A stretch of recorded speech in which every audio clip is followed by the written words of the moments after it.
أعوذ بالله من الشيطان الرجيم. بسم الله الرحمن الرحيم.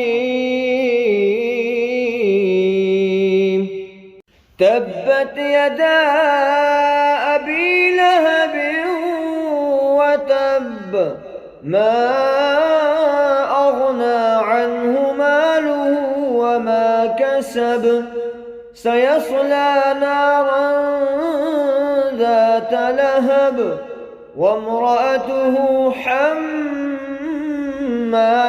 الحطب في جيدها حبل من مسد.